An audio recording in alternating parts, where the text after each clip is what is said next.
Hello students. आज हम लोग बूलियन अलजेब्रा नया चैप्टर स्टार्ट कर रहे हैं सेशन में।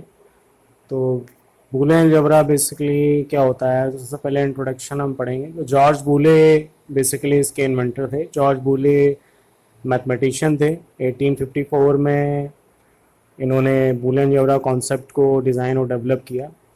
तो बेसिकली लॉजिकल बेस्ड प्रॉब्लम या मेंस डिसीजन बेस्ड प्रॉब्लम्स को सॉल्व करने के लिए उस समय scientist traditional algebra methods use किया करते थे किसी भी लॉजिकल बेस या डिसीजन बेस्ड प्रॉब्लम को सॉल्व करने के लिए। तो ट्रेडिशनल अलजेब्रा मेथड्स के थ्रू सॉल्यूशन बहुत लार्ज होता था और ऐसे कोई सिंबल्स डिज़ाइन नहीं किए गए थे जिसकी हेल्प से आसानी से ईजिली हम लॉजिकल प्रॉब्लम्स को सॉल्व कर सकें। तो 1854 में जॉर्ज बूलियन अलजेब्रा जो है वो जॉर्ज बूले ने 1854 में डेवलप की अपनी एक बुक में। कई रिसर्च पेपर पब्लिश हुए और उसको उन्होंने नाम दिया investigation of the laws of thought is a variant of ordinary elementary algebra different in its value operations and laws. तो Boolean algebra is the algebra of truth values 0 and 1। तो basically क्या था कि उस समय बहुत सारे बुक पब्लिश हुई उनकी और जिसकी हेल्प से उन्होंने कई तरह के सिंबल्स डिज़ाइन किए जिनकी हेल्प से आप आसानी से लॉजिकल प्रॉब्लम्स को सॉल्व कर सकते थे। तो उस समय सारी चीज़ें थ्योरेटिकल थी, कोई प्रैक्टिकल इम्प्लीमेंटेशन नहीं हुआ था। 1938 के अराउंड क्लाउडेन शैनन साइंटिस्ट थे जो स्विचिंग सर्किट्स पे कवर कर रहे थे। तो उन्होंने इस बूलियन अलजेब्रा कॉन्सेप्ट्स को स्टडी किया और उसको प्रैक्टिकली इम्प्लीमेंट किया अपने public switch telephone network research में, और उसको उन्होंने सक्सेसफुली डिज़ाइन और डेवलप किया अपने सर्किट में। तो उस समय और जो डिफरेंट साइंटिस्ट थे जो अलग अलग रिसर्च में काम कर रहे थे, जिसमें कंप्यूटर साइंटिस्ट भी थे, उनकी जब नज़र इस थ्योरी पे गई, क्लाउडेन शैनन ने कैसे प्रैक्टिकली इम्प्लीमेंट किया, सर्किट डिज़ाइन किया, उनका सर्किट सक्सेसफुली अचीव हुआ। तो कंप्यूटर टेक्नोलॉजी में भी फिर इसी कॉन्सेप्ट्स को यूज़ किया गया, इम्प्लीमेंट किया, और धीरे धीरे आपका जो सर्किट था, सर्किटरी था, वो धीरे धीरे छोटा होता चला गया। और जहाँ ओल्डर डेज में जहाँ कंप्यूटर एक रूम के बराबर ऑक्यूपाइड होते थे, स्पेस लेते थे, अब वो धीरे धीरे कॉम्पैक्ट फॉर्म में हमारे हाथ में भी एक फॉर्म में भी डेवलप हो रहा है। तो उसके पीछे रीज़न ये था कि सर्किट जो है हमारा छोटा होता चला गया और एक छोटे से सर्किट में हम कई सारे ऑपरेशंस अचीव कर सकते हैं। तो उसका जो क्रेडिट जाता है वो जॉर्ज बूले को जाता है। अगर उन्होंने इस तरह के इन्वेंशन ना किए हो जाते जिसकी हेल्प से हम लॉजिकल प्रॉब्लम्स को आसानी से सॉल्व कर सकें। तो लॉजिकल प्रॉब्लम्स में आंसर जो होता है वो दो ही फॉर्म में होता है, या तो ट्रू के फॉर्म में होगा या फॉल्स के फॉर्म में होगा। यानी कि डिसीजन बेस्ड जो भी डिसीजंस लेते हैं आप डेली लाइफ में, उसके दो ही आंसर होते हैं, यस और नो। तो बूलियन अलजेब्रा में भी आंसर जो है ट्रू फॉल्स में होता है, जो कि closely related to your binary quantities, क्योंकि बाइनरी सिग्नल्स भी 0 और 1 दो ही फॉर्म में होते हैं। 0 का मतलब फॉल्स होता है, 1 का मतलब ट्रू होता है। तो Boolean algebra is algebra of truth values 0 and 1। Our logic problems are binary decision and Boolean algebra effectively deals with these binary values। इन दोनों के बीच में कोऑर्डिनेशन है, क्योंकि जॉर्ज बूले का जो बूलियन अलजेब्रा है उसका जो रिजल्ट है वो दो ही फॉर्म में आता है, ट्रू या फॉल्स में, लॉजिकल प्रॉब्लम्स का। और जो बाइनरी डिसीजंस होते हैं जो कंप्यूटर इंटरनली एग्जीक्यूट करता है, उसके भी आंसर्स आपको 0 और 1 के फॉर्म में, बाइनरी बिट्स के फॉर्म में मिलते हैं। तो both are closely interrelated to these term। That's why Boolean algebra is successfully achieved in binary digital circuits। ठीक है, so it is also called switching algebra।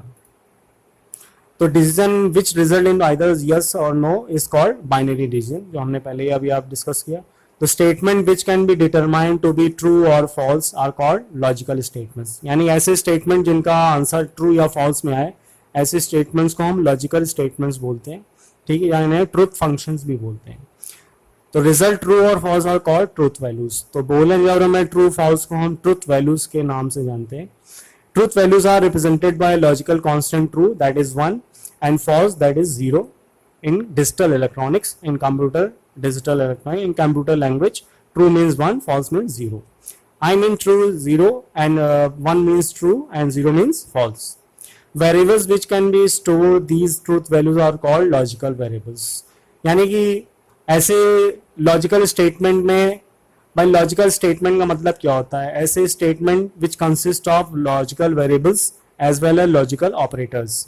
जैसे अरिथमेटिक स्टेटमेंट होते हैं, तो अरिथमेटिक स्टेटमेंट का मतलब क्या हुआ? सपोज दिया a प्लस बी, तो a प्लस बी का मतलब क्या हो? This is called arithmetic statement because it consist of arithmetic operator that is plus and a और b that is arithmetic variables. उसी तरीके से logical statement also consist of logical variables as well as logical operators. आगे पढ़ेंगे. तो variables which can store these truth values are called logical variables और binary valued variables. अब वही बात कर रहे हैं लॉजिकल फंक्शंस और कंपाउंड स्टेटमेंट्स. तो लॉजिकल स्टेटमेंट क्या होते हैं? लॉजिकल स्टेटमेंट और truth function are combined with the help of logical operators. अभी हमने आपसे डिस्कस किया लाइक एंड और नॉट. यहाँ नॉट होना चाहिए, NOT नॉट. तो जो लॉजिकल ऑपरेटर्स होते हैं, जैसे अरिथमेटिक ऑपरेटर होते हैं, रिलेशनल ऑपरेटर होते हैं, वैसे लॉजिकल ऑपरेटर भी होते हैं. तो लॉजिकल ऑपरेटर्स जो होते हैं वो 3 टाइप्स के होते हैं: एंड ऑपरेटर, और operator and not operator, NOT, to form a compound statement or logical function such as he prefers tea not coffee. तो logical operators are also use to combine logical variables. यानी कि जो logical statements होते हैं which consist of logical variables, here x, y, z are logical variables and not or are called logical operators. यानी कि ऐसे statement जो logical variables और लॉजिकल ऑपरेटर से मिलकर बने हो, ऐसे स्टेटमेंट्स को, ऐसे कंपाउंड स्टेटमेंट्स को हम लोग लॉजिकल स्टेटमेंट्स बोलते हैं. ठीक है, जिनका आंसर या तो आपको यस में मिलेगा, अगर हम इस इक्वेशन को सॉल्व करेंगे तो या तो आंसर ट्रू मिलेगा या हमें फॉल्स मिलेगा. वो हम आगे डिस्कस करेंगे. इसके अलावा कुछ टर्मिनोलॉजीज हैं, जैसे ट्रुथ वैल्यू एक टर्म है जो बूलियन अलजेब्रा में यूज किया जाता है. वेरी इंपॉर्टेंट पार्ट है बूलियन अलजेब्रा का. ट्रुथ वैल्यू क्या होता है? ट्रुथ वैल्यू कह सकते हैं एक ऐसी टेबल होती है जिसमें किसी दी हुई लॉजिकल प्रॉब्लम्स के सारे पॉसिबल इनपुट्स को अगर एक रो कॉलम में अरेंज कर दें और उनके करस्पॉन्डिंग रिजल्ट्स उसको अगर हम एक टेबुलर फॉर्म में अरेंज कर दें, तो इस तरह की जो टेबल जनरेट होती है, this is called truth value. तो ट्रुथ टेबल क्या हुई? Truth table is a table which represent all the possible values of logical variables statements along with all the possible results of the given combination of values. यानी किसी suppose x or y दो problem है, तो x or y दो problem के सभी possible results yes और no में, 1 का मतलब यस, 0 का मतलब फॉल्स. तो यानी किसी भी दी हुई प्रॉब्लम के सभी पॉसिबल इनपुट्स और उन इनपुट्स के करस्पॉन्डिंग में जो भी रिजल्ट जनरेट होता है, जिसको हम R के फॉर्म में यहाँ दे रहे हैं, तो इसको अगर हम एक टेबल के फॉर्म में अरेंज कर दे, that is these are called inputs and these are called results of that these inputs. तो इसको अगर एक टेबल के फॉर्म में अरेंज कर दे, this is called a truth table, which is a very important part of Boolean algebra concepts.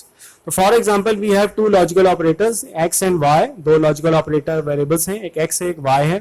ठीक है, तो x के सभी possible inputs यहाँ लिखे गए हैं, y के सभी possible inputs लिखे गए हैं, और इन सभी possible inputs का जो expected result है, सारे combination वहाँ यहाँ लिखे गए हैं. तो इसको एक टेबल के फॉर्म में अरेंज कर दिया गया है. तो this is called a truth table. So following is the all the possible combination of values these variables can have in tabular form. 1 represent true value and 0 represent false value. तो 1 का मतलब true होता है, 0 का मतलब false होता है. If result of any logical statement or expression is always true, this is called tautology. कहने का मतलब क्या हुआ कि किसी लॉजिकल स्टेटमेंट का आंसर अगर हमेशा ट्रू में मिले, तो ऐसे स्टेटमेंट्स को हम टोटोलॉजी स्टेटमेंट्स बोलते हैं. और ऐसे लॉजिकल स्टेटमेंट जिनका आंसर हमेशा आपको फॉल्स मिले, 0 मिले, तो ऐसे स्टेटमेंट्स को हम फॉल्सी स्टेटमेंट बोलते हैं. फॉर एग्जांपल, अगर हम 1 + 1 करेंगे तो हमें 1 ही मिलेगा. बाइनरी एडिशन की अगर हम बात करें, तो बाइनरी एडिशन में 1 + 0 1 होता है, यानी 1 में 0 को ऐड करोगे तो 1 ही आएगा. तो दैट मीन्स हमेशा ये टोटोलॉजी स्टेटमेंट है कि 1 + 0 0 1 ही होता है. उसी तरह से 0 + 0 0 होगा. ठीक है, तो यानी कि ये जो स्टेटमेंट हुआ 0 + 0 = 0, ये फॉल्स स्टेटमेंट हुआ. तो इस तरह के बहुत सारे बूलियन अलजेब्रा में स्टेटमेंट्स होते हैं जिनका आंसर या तो हमेशा ट्रू आएगा या फॉल्स होएगा. तो ऐसे स्टेटमेंट को हम टोटोलॉजी स्टेटमेंट या फॉल्सी स्टेटमेंट्स के नाम से जानते हैं। नेक्स्ट इज लॉजिकल ऑपरेटर्स, क्योंकि बूलियन अलजेब्रा का जो कॉन्सेप्ट है वो लॉजिकल ऑपरेटर्स से के लिए इंपॉर्टेंट है, लॉजिकल ऑपरेटर्स पे बेस्ड है। ठीक है, तो लॉजिकल ऑपरेटर्स 3 टाइप्स के होते हैं, नॉट ऑपरेटर, और ऑपरेटर और एंड ऑपरेटर। ठीक है, तो सबसे पहले नॉट ऑपरेटर बात करें तो नॉट जो ऑपरेटर होता है वो सबसे पहली चीज यूनरी ऑपरेटर होता है। यूनरी ऑपरेटर का मतलब ये होता है कि सिर्फ सिंगल वेरिएबल्स पे वो अप्लाइड होता है। ठीक है, बाइनरी या वेरिएबल्स पे वो अप्लाइड नहीं होता है। तो यूनरी ऑपरेटर का मतलब होता है सिंगल ऑपरेंड पे अप्लाई होगा। और नॉट का जो ऑपरेशन होता है, not always return a complementation, यानी कि बूलियन अलजेब्रा में नॉट का मतलब होता है निगेशन, कॉम्प्लीमेंट, रिवर्स करता है। यानी 1 का नॉट 0 होगा, 0 का नॉट 1 होगा। बूलियन अलजेब्रा में नॉट को हम लोग बार से रिप्रेजेंट करते हैं, ठीक है, या सिंगल इन्वर्टेड कॉमा आपको नजर आएगा, आगे हम देखेंगे। तो अगर बार या सिंगल इन्वर्टेड कॉमा लगा हुआ है किसी वेरिएबल पे तो हम कहेंगे इसमें नॉट ऑपरेशन हो रहा। फॉर एग्जाम्पल एक्स पे देखिए यहाँ इन्वर्टेड कॉमा लगा हुआ है, तो इसका मतलब हुआ है एक्स का कॉम्प्लीमेंट हो रहा है, it means the complement of x. इसका मतलब यह हुआ कि अगर एक्स में 0 है सपोज, देखिए एक चीज हमेशा याद रखिए बूलियन अलजेब्रा में, कि बूलियन अलजेब्रा में ये कॉन्सेप्ट है कि किसी भी दिए हुए लॉजिकल वेरिएबल में 2 ही वैल्यू हो सकती हैं, या तो उसमें 0 होगा या उसमें 1 होगा। ठीक है, इसके अलावा तीसरी वैल्यू नहीं होगा, क्योंकि बाइनरी क्वांटिटीज या बाइनरी डिसीजंस 2 ही होते हैं, 0 और बिट, 0 बिट और 1 बिट। इसी तरह से बूलियन अलजेब्रा कॉन्सेप्ट में ये कि ट्रुथ वैल्यूज 2 ही होती हैं, ट्रू या फॉल्स। ठीक है, तीसरी वैल्यू नहीं होगी। तो x मान लीजिए कोई लॉजिकल वेरिएबल है और उसमें अगर आपने बार लगा दिया है, तो अगर x में 0 है तो उसका बार क्या होगा, 1 होगा, क्योंकि वो रिवर्स करेगा वैल्यू को। अगर x में 1 है तो उसका रिवर्स क्या होगा, 0 होगा। तो इसको हम ट्रुथ टेबल से भी देख सकते हैं कि सपोज x ट्रुथ टेबल है, x है, तो x में अगर 0 है तो उसका रिजल्ट 1 होगा, और x में अगर 1 है तो उसका निगेशन कॉम्प्लीमेंट क्या होगा, 0 होगा। इसी तरह से सेकंड ऑपरेटर है और ऑपरेटर। और ऑपरेटर बाइनरी ऑपरेटर होता है। ठीक है, और बूलियन अलजेब्रा में और को प्लस साइन से सिंबलाइज किया जाता है। ठीक है, यानी कि अगर प्लस साइन लगा हुआ है तो इसका मतलब समझ जाइए उसमें और ऑपरेशन हो रहा है। It denotes operation called logical addition, addition को रिप्रेजेंट करता है। फॉर एग्जाम्पल मान लीजिए x एक लॉजिकल वेरिएबल है और y एक लॉजिकल वेरिएबल है, इनके बीच में आपने एक प्लस किया हुआ है। ठीक है, x प्लस वाई, इसका मतलब क्या है, इसका मीनिंग ये है कि x और y के बीच में ऑरिंग हो रही है। It can be read as x or y। ठीक है, फॉर एग्जाम्पल अगर x में 0 है, y में भी 0 है, तो 0 प्लस 0 क्या हुआ, 0 हुआ। अगर x में 0 है, y में 1 है, तो 0 प्लस 1 रिजल्ट क्या आएगा, 1 आएगा।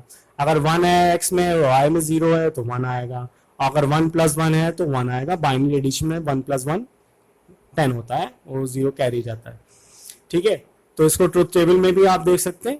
ठीक है, जो सभी पॉसिबल इनपुट्स हैं एक्स वाई के वो लिखे गए 0 1 10 11। इसलिए नंबर सिस्टम में हमने देखा था बाइनरी सीक्वेंस, तो 0 1 10 11 है। ठीक है, अगर एक्स प्लस वाई हम ऑरिंग कर रहे हैं एक्स वाई के बीच में, तो उसका रिजल्ट क्या होगा, दोनों 0 होंगे तो प्लस 0 होगा। 0 प्लस 1 1, 1 प्लस 0 1 और 1 प्लस 1 1। अगर यानी दोनों ट्रू स्टेटमेंट होंगे तो आंसर क्या होगा, ट्रू होगा। इसको इस तरह से समझिए, अगर एक्स एक प्रॉब्लम है, वाई एक प्रॉब्लम है, x का आंसर 1 ट्रू आ रहा है, y प्रॉब्लम का आंसर फॉल्स आ रहा है, तो ऑरिंग में ऑप्शनल, ऑरिंग का मतलब क्या होता है, ऑप्शनल, या तो x ट्रू हो या y ट्रू हो, तो फाइनल आंसर हमारा क्या होगा, ट्रू होगा। जब दोनों ही फॉल्स होंगे तभी आंसर आप देख रहे हैं फॉल्स हो रहा है। इस पूरे रिजल्ट में आप देखिए। इसका उल्टा है एंड ऑपरेटर। बूलियन अलजेब्रा में एंड को प्रोडक्ट से रिप्रेजेंट करते हैं, मल्टीप्लीकेशन को, और इसको डॉट से सिंबल से रिप्रेजेंट किया जाता है। डॉट का मतलब होता है मल्टीप्लीकेशन। जैसे कि सपोज x एक लॉजिकल वेरिएबल है, y एक लॉजिकल वेरिएबल है, इसके बीच में डॉट लगा हुआ है या नहीं भी लगा हुआ है, तो आप समझ जाइए प्रोडक्ट हो रहा है, यानी एंडिंग हो रही है। इसका मतलब होता है x एंड y। ठीक है, एंडिंग में क्या होता है, एंडिंग का मतलब होता है कंपलसरी। कहने मतलब है कि एंडिंग में आंसर तभी 1 मिलेगा, ट्रू आएगा, जब दोनों ही प्रॉब्लम्स, दोनों ही x और y की वैल्यू क्या हो, ट्रू हो। क्यों, प्रोडक्ट में क्या होता है, 0 इंटू 0 0, 0 1 जा 0, 1 0 जा 0, 1 1 जा 1। तो evaluating of Boolean expression using truth table, तो logical variables are combined by means of logical operators and or not to form Boolean expression। तो एग्जाम्पल है, यानी कोई भी अगर आपको लॉजिकल स्टेटमेंट आपके सामने दिया हुआ, जैसे y plus y, x plus y bar into z bar, इसको इवेलुएट करना है ट्रुथ टेबल से तो बहुत इजी आप इवेलुएट कर सकते हैं। आपको क्या करना है, सबसे पहले ये देखेंगे कि कोई इक्वेशन जो है वो कितने वेरिएबल से बनी हुई है। तो ये 3 वेरिएबल से बनी हुई है, एक्स वाई जेड। तो आपको एक्स वाई जेड की एक ट्रुथ टेबल बनानी है। तो एक 3 कॉलम ड्रॉ करिए, एक्स वाई और जेड, ठीक है, ड्रॉ कर लिया गया है। अब इसके सभी पॉसिबल कॉम्बिनेशन यानी बाइनरी सीक्वेंस लिख दीजिए, जैसे आपने नंबर सिस्टम में 0 to 7 के लिए लिखा था। क्योंकि 3 वेरिएबल का है 2 power 3, तो टोटल कॉम्बिनेशन कितने बनेंगे, 8 बनेंगे। तो 000, 1, 10, 11, 100, 101, 110, 111। इसको आप ऐसे भी देख सकते हैं, यूनिट प्लेस 01, 01, 01 होती है, अपनी स्टेटस चेंज करती है, 0 to 1, 1 to 0। Tens place every 2 bits it will change their status, 00, 11, 00, 11। 100 place every 4 bit change their position status, 0 to 1। तो 40, 41, ठीक है। ये सीक्वेंस आपने लिख लिया। अब सबसे पहले आपको ऑर्डर ऑफ प्रेसिडेंस ऑपरेटर का पता होना चाहिए। तो लॉजिकल ऑपरेटर का जो ऑर्डर ऑफ प्रेसिडेंस होता है, जिसे जैसे आपने बॉडमॉस रूल मैथ्स में पढ़ा होगा, तो वैसे ही लॉजिकल ऑपरेटर का अपना ऑर्डर ऑफ प्रेसिडेंस होता है, हर ऑपरेटर का होता है। तो सबसे पहले नॉट ऑपरेशन अचीव किया जाता है इक्वेशन में, उसके बाद एंडिंग की जाती है और फिर ऑरिंग की जाती है। तो हम यहाँ पर वही रूल फॉलो करेंगे। सबसे पहले हम क्या करेंगे, सबसे पहले हम नॉट ऑपरेशन अचीव करेंगे, फिर उसके बाद एंडिंग करेंगे, फिर ऑरिंग करेंगे। तो चलिए करते हैं। तो सबसे पहले हम y इंटू जेड दिया हुआ है, तो y इंटू जेड पहले, चूंकि हमें नॉट ऑपरेशन करना है y बार जेड बार, तो सबसे पहले हम y जेड निकाल ले रहे हैं। तो y इंटू जेड कर लीजिए, प्रोडक्ट है तो 0 0 0, 0 1 0, 1 0 0, 1 1 1, 0 इंटू 0 0, 0 1 0, 1 0 0, 1 1 1। उसके आप इसका y बार जेड बार करेंगे, यानी कि इसको कॉम्प्लीमेंट करेंगे। y इंटू जेड की वैल्यू को 0 का 1 हो जाएगा, ठीक है, रिवर्स हो जाएगा वैल्यू सारी, कॉम्प्लीमेंट हो जाएंगी, रिवर्स हो जाएंगी। तो ये y बार जेड बार आ गया। अब उसके बाद लास्ट में ऑरिंग की करेंगे, तो x plus y bar into z बार है। तो y बार जेड बार के साथ x को ऐड करिए, तो 0 1 1, 0 1 1, 0 1 1, 0 plus 0 0, 1 plus 1 1, 1 plus 1 1, 1 plus 1 1, 1 plus 0 1। तो ये आपकी आ गई, इवेलुएट होके आ गई है ट्रुथ टेबल किसी भी लॉजिकल स्टेटमेंट्स की, ठीक है।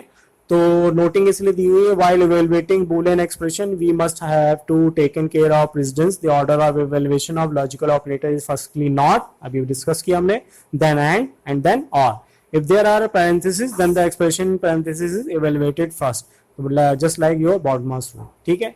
अगले वीडियो में हम इसके आगे से डिस्कस करेंगे।